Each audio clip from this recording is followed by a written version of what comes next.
Vous écoutez Europe 1, il est 9h30.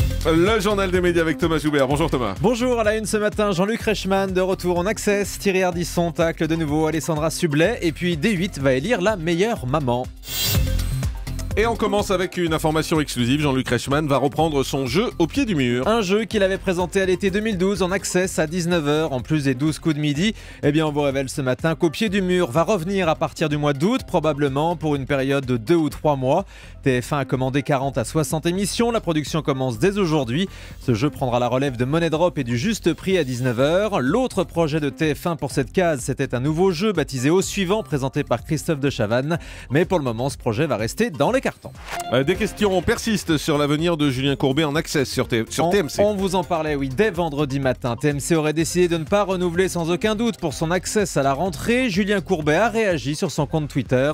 L'animateur affirme qu'il n'est au courant de rien et que ça l'étonne en comparant ses chiffres d'audience avec ceux des séries qu'il y avait avant lui. Du côté de TMC, la directrice générale de la chaîne n'a pas clairement démenti ces informations. Caroline Gott, invitée de la Médiasphère sur LCI.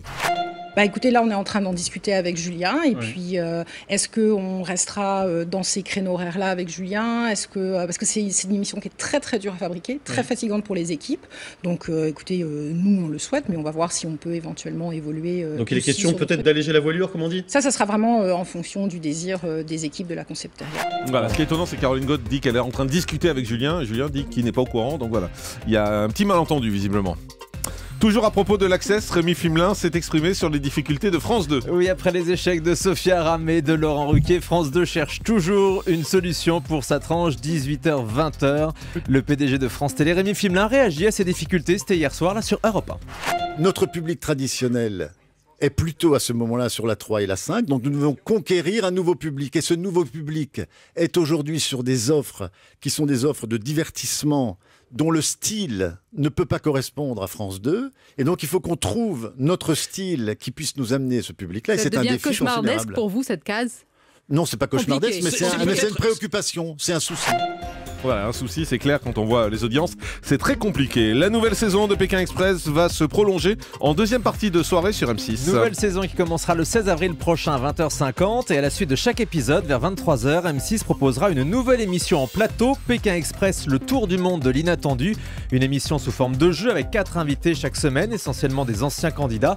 Autour de Stéphane Rothenberg, ils devront répondre à des questions ou relever des défis sur les us et coutumes de tous les pays visités par Pékin Express. Le D8 va élire la meilleure maman. La chaîne de la TNT lance à son tour une émission où les candidats se jugent les uns les autres.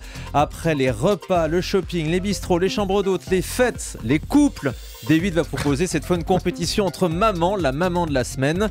Il s'agit d'un format anglais, 4 mères de famille sont en compétition. Chacune d'entre elles notera donc les autres sur ses liens avec ses enfants, la santé, l'organisation. Pour le moment, D8 n'a commandé que 10 épisodes qui seront diffusés en fin d'après-midi. Et puis Thierry Ardisson allume de nouveau Alessandra Sublet et les patrons de France Télé. Invité dans l'émission de Mouloud Achour sur Canal+ ce week-end, l'animateur s'est de nouveau lâché sur ses cibles préférées. Les gens qui dirigent le service public ne se disent pas tous les matins en se réveillant « qu'est-ce que ma chaîne va apporter aux gens ?» Alors que finalement, c'est leur boulot. C'est pour ça qu'on paye la redevance. Je veux dire, moi, quand j'apprends que on va remplacer Frédéric Tadei par Alessandra Sublet, je me dis à quoi ça sert de payer la redevance. C'est-à-dire Tadei, lui, c'est le café du commerce haut de gamme, c'est-à-dire qu'il invite des philosophes pour parler de Leonarda. Bon, mais en même temps, c'est déjà mieux d'entendre des philosophes parler de Leonarda qu'Alessandra Sublet. Parler. Bravo.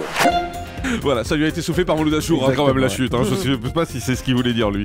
La justice donne tort à Canal+ sur l'appel d'offres des droits de diffusion de la Ligue 1. Le tribunal de grande instance de Paris a estimé que la Ligue de foot professionnelle était en droit d'avancer son calendrier de négociation, ce que contestait Canal+. En avançant cet appel d'offres, la Ligue espère faire monter les enchères entre les différents diffuseurs. Libération, un nouveau patron. Les actionnaires du quotidien ont nommé Pierre Friedenreich au poste de directeur opérationnel.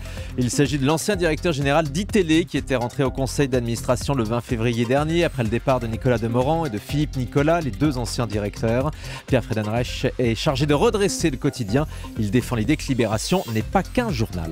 Et puis Julie, je sais que vous étiez inquiète à propos du petit kangourou des anges de la télé-réalité. Rassurez-vous, il n'est pas mort. Bon, et oui, d'accord. Julie, la rumeur s'est propagée sur les réseaux sociaux après un article d'entrevue.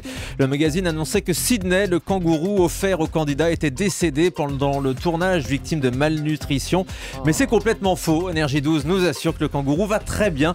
Il a retrouvé sa maman et est en forme. On a des preuves, on a des images. Non, mais on va aller chercher, Julie. On va vous envoyer en Australie pour trouver ça. Oui, avec plaisir. On termine avec le chiffre du jour. 74 ans, l'actrice britannique Kate O'Mara est décédée ce week-end à l'âge de 74 ans. C'était une des héroïnes du feuilleton Dynasty. Elle jouait le rôle de Cassandra Morel, la sœur d'Alexis Colby, interprétée des plus connus, par John Collis. Oui, ça rappelle quand même des souvenirs Dynasty. De ça. Dynasty, oui, non, je parle de cette dame qui est décédée. C'est un parce second que, rôle. voilà, moi qui regardais Dynasty, je savais plus qui c'était.